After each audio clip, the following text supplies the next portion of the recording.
I don't know if it makes it, I should turn off this too if we're going to use the screen. How about this? Is that good?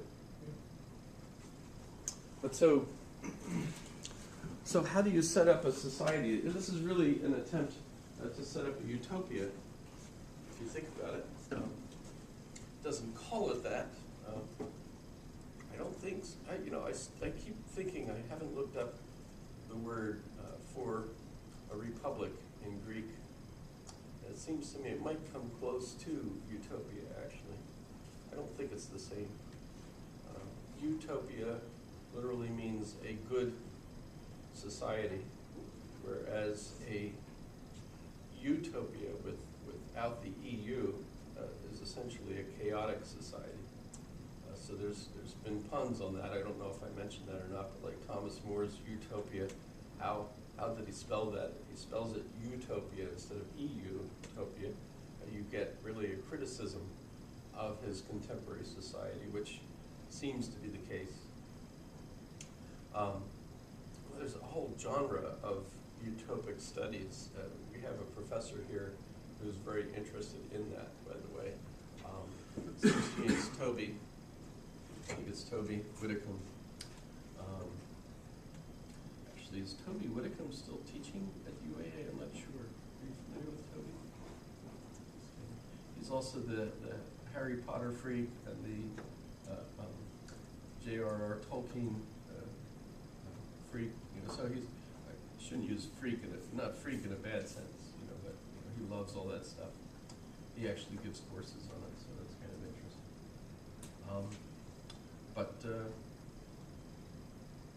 So this apparently is the first time that we have someone doing political science, trying to figure out how to create a perfect society.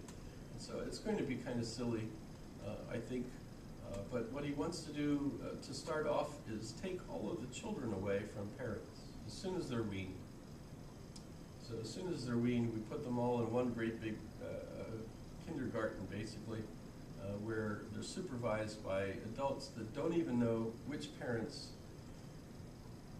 the different children are from. And the idea is that we want to avoid any chance that the wealthy classes will make sure that their kids get the best deal. Because in some sense he wants to isolate the kids from all of the social networks and everything, so that we could find out if these kids actually have a proclivity to be one or the other, right? And so let's raise them all the same, give them all basic education, which will include some music, will include physical activities, right? So they're talking about all that stuff. Not a whole lot of other stuff, really, but basically education in that sense. I don't get a whole sense that they're being taught to read, for example. I don't think that they're being taught mathematics, essentially. Not in the sense that we would, of course, today. Now, Plato is after mathematics. In fact, he says you can't come into the academy unless you have geometry. He who is without geometry ought not enter here, or something, as across the academy, right? So, but what are they using geometry for? It's not in the same sense that we use geometry today. Geometry has evolved since, but we basically can say that it's critical thinking. So they're being logical. They can frame arguments and things of that sort. Are they using logic in the same sense that we even think of it today? No. Because the first sign of logic in a more modern sense is going to be Aristotle, so that's still a couple, 20 or so years down the pike. Not too far.